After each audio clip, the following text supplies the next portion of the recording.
May buntag Pilipinas, may buntag Sibagat nun. Anya na usab inyong alagad sa kahanginan. Radyo Kagapay, Clarita Iconar, hingon man sa akong kauban. Good morning Sibagat, good morning Philippines. Ug sa tanan nato nga mga tigpaminaw dinhi sa ato ang Radio Kaagapay ug sa tanan nga mga sumusunod sa ato ang Facebook Live. Good morning, ako si Alita Cortez dinhi sa Sibagat. Dili ni sa ako ang programa kundi sa Workpiece ni nga programa. Okay, may pagpamati diha sa atong mga nanay ug tatay, ati ug kuya diha sa atong panimalay. No, labi na gyud sa atong mga beneficiaryo sa Pantawid Pamilyang Pilipino program, ingon man sa MCCTIP program, ingon man sa Kalahi Seeds program o Sustainable Livelihood program. So, ako dihang ipabot ang pagbati sa atong halanggang Mayor, Maria Lisa Lamanelo Evangelista sa makanunayong pagsuporta sa atong programa. Ingon man sa atong mga SB members, Technical Working Group, may pagpamati diha. Ingon man sa atong station manager, Ma'am Elizabeth Badajos, Ma'am may buntag. Ingon man sa atong production manager, Ale Vicente, ingon man sa iyang kauban, Christian Magpatok, Sir, may buntag. Ingon man usab diha sa Barangay Afgano, manginaot ko nga abot ang atong signal dihang Lapita. Palihog pagpahimutang, Barangay Anahawan, Banagbanag, Del Rosario, El Rio, Ilihan, Kauswagan, Kiuya, Pulambugan, Magkalapi, Magsaysay, Mahayahay, New Tubigon, Padiay, Piris, Poblasyon, San Isidro, San Vicente, Santa Cruz, Santa Maria, Sinay, Tabon-Tabon, Taguyango, o Barangay Bilyangit. Ingon man usab diha no, kusog kaya tong signal sa Bayugan City, sa barangay sa munisipyo sa Esperanza no. Natay mga beneficiaryo diha karon, so palihog lang pagpamati. Kay wala pa man atong advisory diha sa pag-anha sa atong mga barangay, so giawhag ang tanan diri sa atong Radyo Kaagapay 107.3 FM nga pag-tune up sa ilang mga radio. So anhi kita karon sa atong update sa atong programa. Padayon ang atong monitoring no sa Kalahi Seeds program ug gani nag-area na sila atong nilabay nga mga adlaw dito sila sa Barangay New Tubigon alang sa monitoring sa atong mga proyekto. So sa ato ang Family Development Session, sumabati lang kita dinhi sa atong buhatan sa Radyo Kaagapay 107.3 FM. Nagbulag pa kitag advisory tungod sa panghitabo no sa ato ang panahon karon. So wala pa tag itugutan pag ato sa area. So anhita mang mati sa ato ang radio station. Ingon man usab sa atong backyard ug communal gardening, giawhag nato ang tanang mga beneficiaryo na nga ipadayon kadtong ato ang gipangtigad no. Alang sa ato ang pagsuporta sa adlaw-adlaw natong panginahanglanon. O gani na karon ang atong partner karon no, usa ka beneficiary sa Workpiece nga anda mo testimony sa iyang backyard gardening nga karon nga iyang gikanunay ug tikad aron makasuporta sa adlaw-adlaw nga panginahanglanon. Okay, atong paminahon si Ma'am Alita Cortez sa iyang gibuhat sa iyang backyard gardening. Ingon man usa pud siya sa usa siya ka secretary sa tribal. Ma'am? Okay. Okay, usbon ako maayong buntag sa tanan. Akong dakong pagpasalamat nga nakahimo, nakahatagan ko kahigayunan, naimbita ko din hiya sa programa sa atong Pantawid. Tungod aron nga mapahibalo, mapalaplag akong ma-share usab kung giunsa nako pag-atiman ang ako ang garden. Tungod kay sa isip nga trabahante usab din hiya sa munisipyo at the same time tuod ako sa ka municipal tribal secretary dinhi sa ato ang Sibagat. Unya ana po usab pud ko ka job order dinhi ang na-assign dinhi sa ato ang BIR office. So ingani bisan og unsa ka gamay sa imong panahon ma'am, akong namatikdan sa ako ang kaugalingon bisan unsa ka gamay sa atong panahon kung ato lang yung gahinan ang paghimo pagbuhat sa gardening, walay imposible nga dili nato mahimo. Tungod guys, ako ang kabisi sa pagkakaroon mga tigpaminaw, ang ako ang ginabuhat kay Sabado mosimba ko, pagka Domingo mao na ang akong ginabuhat adto ko sa garden. O gani gikan diri sa munisipyo sa pag-out na ko alas 5, igura ko mo ilis sa balay, mo dalikyat na dayon ko dito sa ako ang garden. Ang akong garden tuod na nahimutang sa palibot sa Municipal Tribal Center katong sa Municipal Tribal Multipurpose Hall. Na dito ang akong garden. Ang ako ang tanom daghan na ako'y ampalaya, na ibatong, pero gini ako usab pagpasalamat tungod kay ang naghatag ni mao katong sa liso sa kinabuhi gikan sa ato ang Department of Agriculture. So atong ipaabot ng pasalamat sa Department of Agriculture sa kanunay pagsuporta sa pagpanghatag mga seedlings. So dako kayo ning tabang Dako sa gyud tuwa. kaayo siyang tabang ma'am tungod kay kaning ang maong liso sa kinabuhi nahimo na karon nga bunga sa kinabuhi. Oh, nindot kay paminaw no. Oh, Liso dili- sa kinabuhi, pinaagi sa pagpugi. Oo. Kay kung tanugan na to siya nang hatag ang taga DA sa maong liso sa kinabuhi unya wala ni mo gitanom, dili gyud siya mahimong liso sa kinabuhi. Liso sa kinabuhi kanang bunga sa kinabuhi tungod kay wala man nimo gitanom ang maong liso. Pero sa ako ma'am abi nimo nindot kaayo kay bisan sa kakapoy bitaw sa ato ang trabaho dinhi sa opisina. Pero pag abot sa garden, ma-relieve gyud ang imuhang kakapoy. So nahimo siyang stress level. Nahimo gyud siya para sa ako himuon jud ako siya nga stress reliever ang ako ang garden. Labi na nga makita na ako nga tambok na kaayo ang ako ang mga tanom na ako'y ang palaya, talong, pichay. Ang pichay mo na amo ginagulay karon na sa ang talong, ang palaya ug ang batong dagko kay tagas ang bunga. Nindot gyud siya unya ang isa pa gyud ma'am kay wala gyud ko nagamit og kanang mga fertilizer nga So organic organic gyud ang akong gigamit gani nagpalit ko og katong vermicompost nga soil. O mao po na gipang hingusgan no sa atong halang year nga dapat organic yun ang atong mga pagkaon no. Kay aron naatay himsog nga panglawas kanunay no, malikayan ang malnutrition. Mao jud ma'am niya ngano nga nindot jud siya kaayo kay pagkabuntag inig gusto ka mo kaon og gulay labi ra kaayo mo adto ka sa imong garden mangutlo ka sa imong ganas tangkong makahimo na dayon ka og gulay ug maggusto ka maglaw-oy tamis kay ang sabaw sa presko nga gulay. So nakatabang ba kinig dako sa inyo ha ma'am? Sa inyong Dako, pamayo? dako jud kaayo siya tabang ma'am wala man tuod ko na maligya o kanang presko pero sa ako ang gamay nga negosyo karon ang ako ang ginasagol na kanang kalendarya na ako gamay karon nga ginatukod na ongoing na sa pagkabuntag mga kong pichay mo akong isagol sa isda unya ang batong mo puy akong isagol sa pakbit ug ang talong o ang palaya. So nadoble siya no. Naka-income pa ka, di naka-gamit pa ka sa inyong para sa pagkaon sa inadlaw-adlaw. So dako gyud kayo siyang tabang no. Dako yun guys siya tabang ma'am kay ang ako alang kuan nga ang ihagit sa ato ang matag usa ka mga kabalayan kay kana backyard gardening man jud na nga ato yung paningkamutan ang pagtanong bisan pa man ang uban mo ingon nga wala yuta ma'am pero dunay mga pamaagi nga mahimo kung doon na kay mga sako nga mga bakante pwede na nimo siya sudlan og yuta ug mao na imuhang tanuman. So nindot siya no nga ato ang giauhag ang mga beneficiary no dito sa nagkalinglaing barangay nga kanang atong backyard ug communal gardening ipadayon. So katong atong mga taga-sitio ma'am, pwede na ta ipaabot sa ilang pinulungan kay basi na apay dili makasabot og binisaya nga sinultian. Okay. Para sa ato ang mga kaigsuonan nga mga manubo, akong minanubuon, akong gamiton ang ako ang kaugalingon nga dialect. Para sa wala kasayod usa ko ka 100% nga manubo. Mo kadumahan ko doon to mo kasitihan ka barangayan untoon igawhag ko iyo ihagit ko iyo no. Padadon ta kan pagpananom doon to kan pawa ta.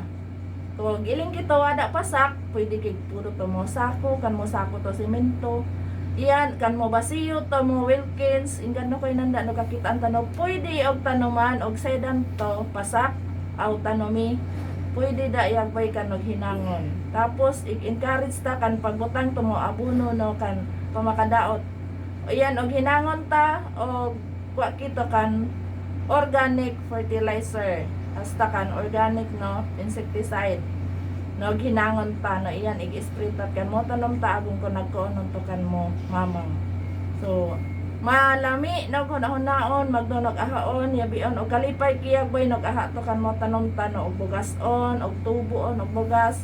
Tapos yabion ko og pakagulay kin mo bata ta pa makakuon to presko no gulay agon magtoto yawa. Yabiam kung taon, tapos anin panahon, no pandemic, kinahangyan kaya ba ito, mahaba to, resistensya ta, maligon tayawa ta, agong ko nakikatakboyan to sa any sakit to, no, sa coronavirus.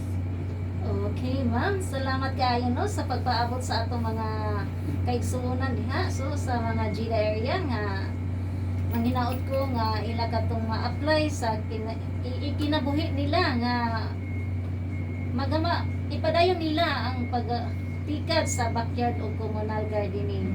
O sa karong panahon na ma'am, unsa may ginabuhat nato nga tig-ulan naman, then katong mga gulay nga nadaot yung sa manin nato. Sa pagkakaroon nating ulan man, murag dili man jud siya kaayo makaapekto kun ato lang yung atimanon ang ato ang tanom. Kailangan lang yun hinluan ang ato ang tanom.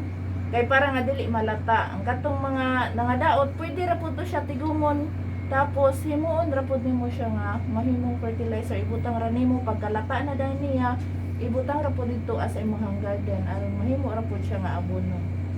So kung wala na tay seedlings, so unsa may atong pagabuhaton niya na?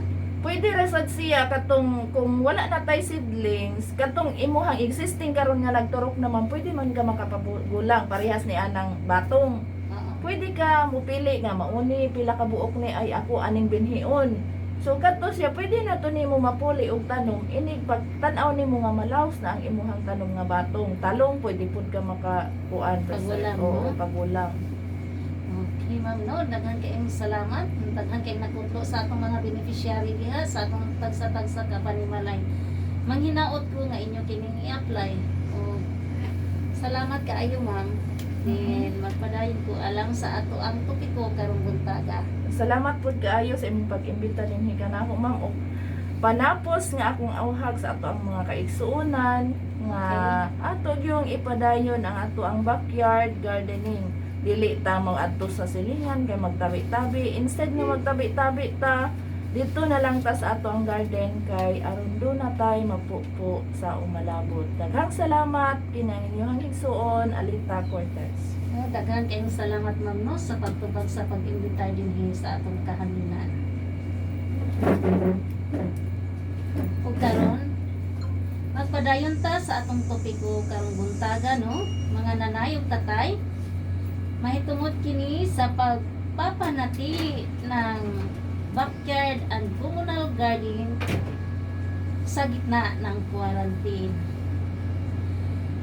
Ngayon panahon ng quarantine kasabay ng COVID-19, isa sa mga aktibidades maaring gawin ng buong pamilya habang nasa tahanan ay ang pagpapanatiling produktibo ng backyard garden. So mao na to ang atong naisgutan no sa atong beneficiary view karon sa ato ang kauban nga si Ma'am Alita Cortez. Isa rin ito sa lingan o requirements ng programa sa beneficiaryo nito. Noon pa man, itinuturo na ang Pantawid Pamilya ay kahalagahan ng pagtatanim, paghahalaman, higit pa sa libangan ay upang mayroong supply na masustansyang pagkain ng inyong pamilya. So, usapod kini siya ka requirements no sa atong mga Pantawid Pamilyang Pilipino nga mga beneficiary nga dapat na atay backyard o communal garden kay mao kini ang ipangayo provided nga matagaan mo og rice subsidy. Sa tulong nito mababawasan ang pangangailangan ng pamilya. Gumastos ng mas malaki pag hindi na kinakailangang pang mamili sa halip bawat isa sa pagpapalakas ng resistensya at paninigurong ligtas sa COVID-19. So, dili na kinahanglan yung gasto patagdako no sa atong pagkaon kaysa gawas pa lang sa atong balay makakutlo na kita nagkalaing-laing klase sa mga gulay.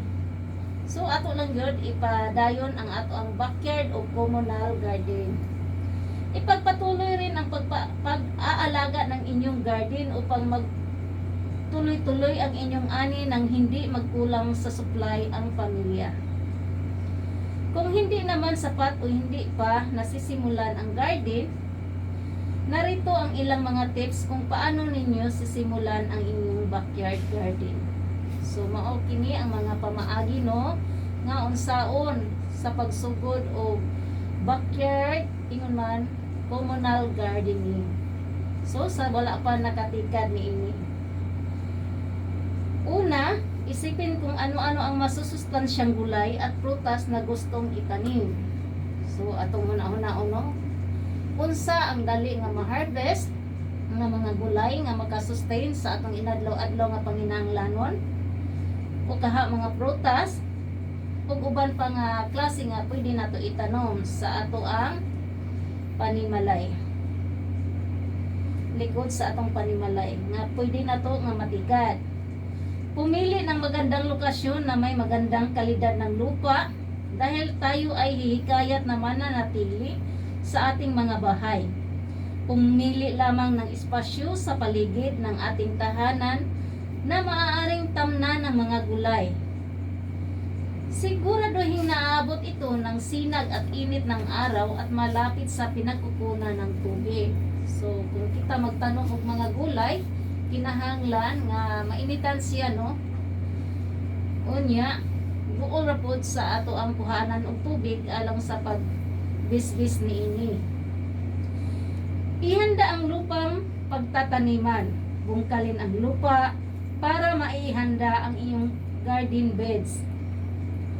Kung wala namang lugar o espasyo para rito, maaari ring subukan ang pagre-recycle ng ilang kagamitan tulad ng plastik, sako, paso, lata, o lumang galon para pagtamnan.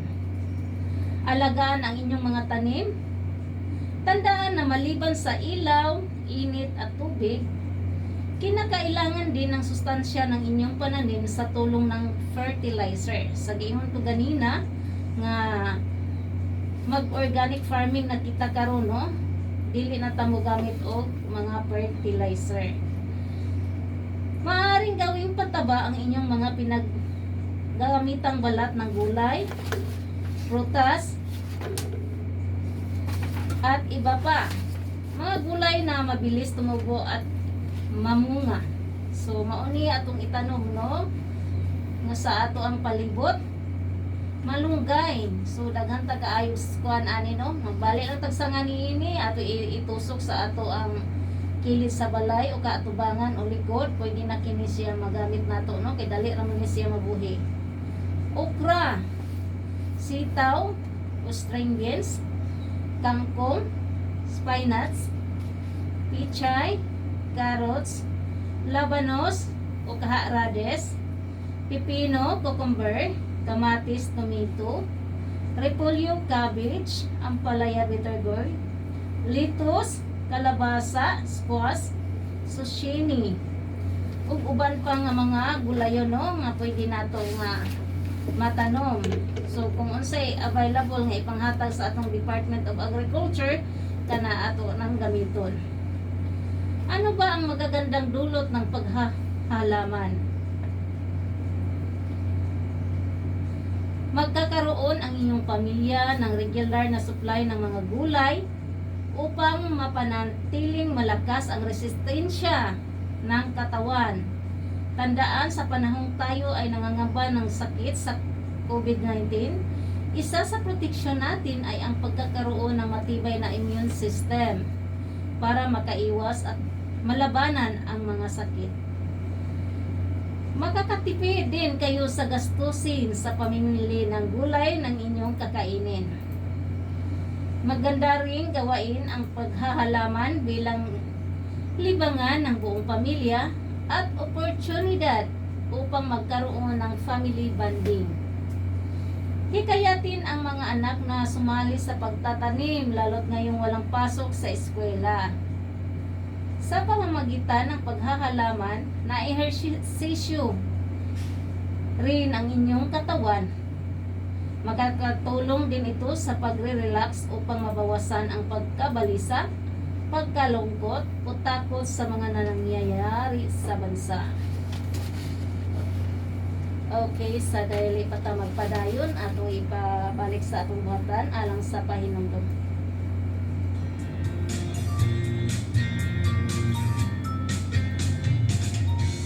Labanan ng kahirapan at malnutrisyon. Alamin at sundin ang gabay sa wastong nutrisyon para sa Pilipino. Kumain ng wasto para manatiling malusog. Kumain ng maraming prutas, gulay, root crops gaya ng kamoting dilaw. Gumamit ng edible oil sa pagluluto ng pagkain para tulungan ang katawang gamitin ang mga bitaminang A, D, E at K. Uminom ng gatas at kumain ng mga pagkain gawa sa gatas at mayaman sa calcium. Iwasan ng maalat na pagkain. Ugaliin din ang paggamit ng iodized salt sa pagluluto.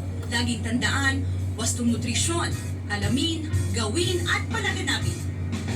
Isang mensahe mula sa National Nutrition Council ng Department of Health at ng himpilan nito. Isang gabi sa bahay ng Pamilya de la Cruz. Sa ating nagbabagang balita, tumataas na ang kumpirmadong kaso ng positibo sa COVID-19 sa buong bansa.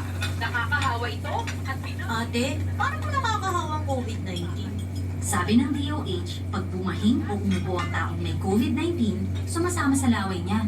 Saan ang pupunta? Eh di sa mga madalas nating hawakan. Sa doorknob, switch ng ilaw, sa wallet at sa cellphone.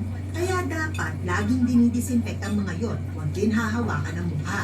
Tama ang nanay nyo. Pwede ring tumalsik ang laway o sipon ng taong may COVID-19 at mapunta sa bibig, ilong o mata mo. Kaya kailangan magsuot tayo ng mask. Dapat 1 metro ang layo sa ibang tao kung nasa labas.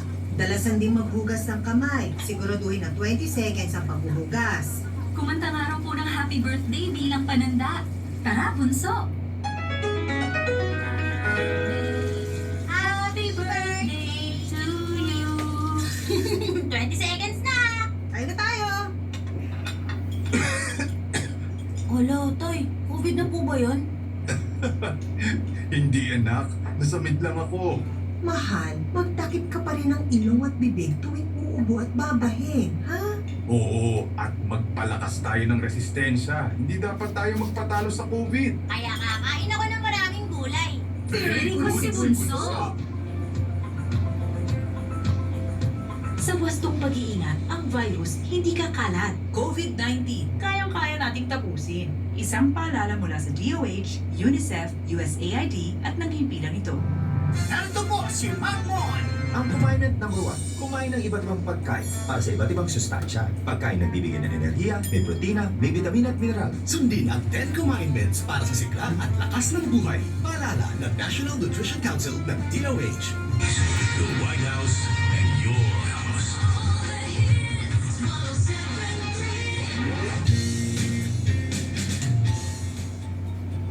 Okay, magpadayon ta. Paano makakakuha ng mga buto o binhi para sa pagsisimula ng garden? Maaaring makipag-ugnayan sa malapit na opisina ng Department of Agriculture or City Municipal Agriculture Office para makahingi ng mga buto sa pagtatanim. Kung mayroon naman kayong sapat na pera, maaari rin kayong bumili sa mga bukas na tindahan ng farm inputs.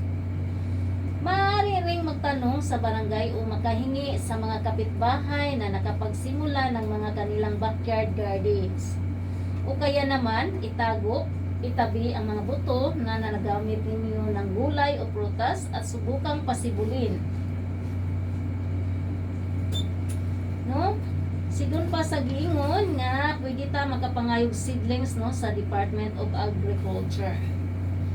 So, kung naana tayo mga existing nga mga seedlings gikan sa atong backyard o communal garden, pwede na to ipaambit kini sa atong mga silingan. aron dili lang sa inyo ha makatabang makapaambit pud ka sa uban, no? Ingana na ang pagtinabangay, paghiusa, no? Nga dili lang kita ang ato ang giatiman kundi nakatabang pud ta sa uban, no? Importante karong panahon na ang tinabangay. So, ani kita sa pagpapanatili ng kalinisan sa panahon ng COVID-19. So, ato po, mintras na i-apply nato ang atong backyard o communal gardening, so, i-maintain po nato ang ato ang pagpanghinlo sa atong palibot.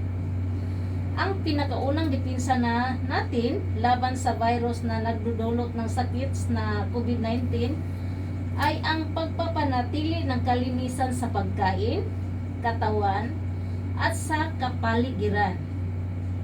Kung kaya naman, ipinapaalala ng Pantawid Pamilyang Pilipino Program sa lahat ng benepisyaryo nito na ugaliin ang paghugas ng kamay, lalo na bago at pagkatapos kumain. Bago, pagkatapos, maghanda ng lutuin, pagkagaling sa banyo. Ligtas na pagkain. Tanggalin ang mga hindi kailangang supot, balot o packaging ng pagkain at itapon sa basurahang may takip. Kung ang pagkain ay binili sa labas o kaya take out o delivery, ilipat ang pagkain sa malinis na pinggan at itapon ang lalagyan. Linising mabuti o i-disinfect ang mga pinamiling dilata at iba pang pagkain bago lutuin o itago. Hugasan ng maayos ang mga prutas at gulay bago kainin o kaya lutuin. Iwasang hawakan ang inyong mukha, lalo na ang inyong bibig, mga mata at ilong. Kapag naghuhugas ng kamay, siguraduhin tatagal ang paghugas ng 20 segundo o higit pa gamit ang sabon at tubig. Gumamit naman ng hand sanitizer na may 70% alcohol kung hindi mahugasan ang mga kamay. Maligo araw-araw at pagka-uwi sa bahay galing sa mga pampublikong lugar. Ibabad agad ang mga damit sa tubig na may sabon pagkagaling sa labas ng bahay. Ugaliing linisin o i-disinfect ang mga gamit tulad ng cellphone, salamin sa mata, bag, susi, wallet at iba pa. I-disinfect din ang mga doorknob, switch ng ilaw, remote control, lamisa, upuan, hawakan ng hagdan, at iba pang madalas na hinawakan ng mga tao sa balay. Iwan sa labas ng mga bahay ang mga ginamit na sapatos o tsinelas at i-disinfect ang mga ito.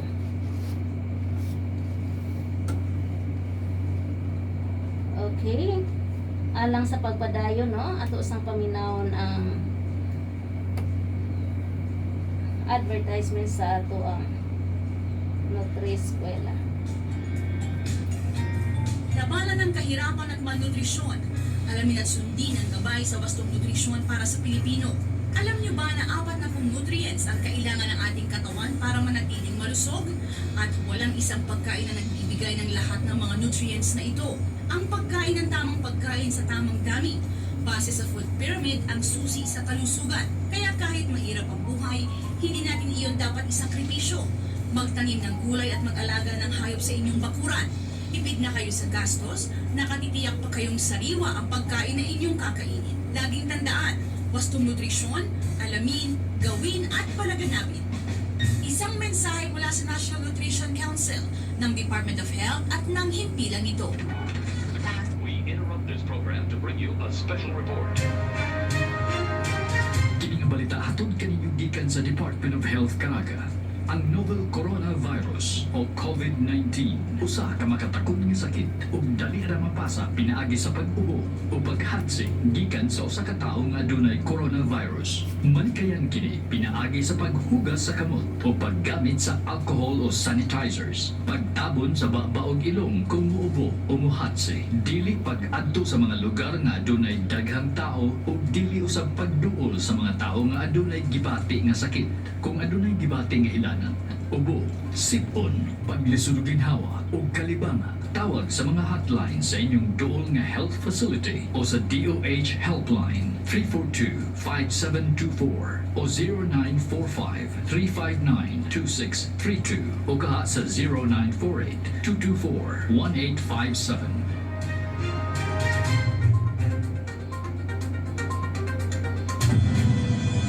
Hugasan ng maigi ang kamay gamit ang sabon at tubig. Umiwas muna sa mayroong sipon at lagnat lumapit. Gawing madalas ang pag-inom ng tubig. Agad magpakonsulta, huwag mag-alinlangan. Siguraduhin mong malinis ang iyong kakainin. Pilipino, naghugas ka na ba? Maghugas ka na. Una, basain ng tubig ang mga kamay at sabunin. Ikalawa, sabunin ang mga palad. Ikatlo, sabunin ang likod ng mga kamay. Ikaapat, kuskusin ang mga pagitan ng daliri. Ikalima, kuskusin ang mga kuko. Ikaanim, kuskusin ang pagitan ng mga himlalaki. Ikapito, kuskusin ng paikot ang mga dulo ng mga daliri sa magkabilang palad. Ikawalo, banlawang mabuti sa malinis na tubig at patuyuin ang mga kamay gamit ang single-use towel. Basta't laging handa at merong disiplina. Kung tayo'y sama-sama, kaya natin ito. Basta't laging handa at merong disiplina. Kung tayo'y sama-sama, kaya natin ito. Kaya natin ito.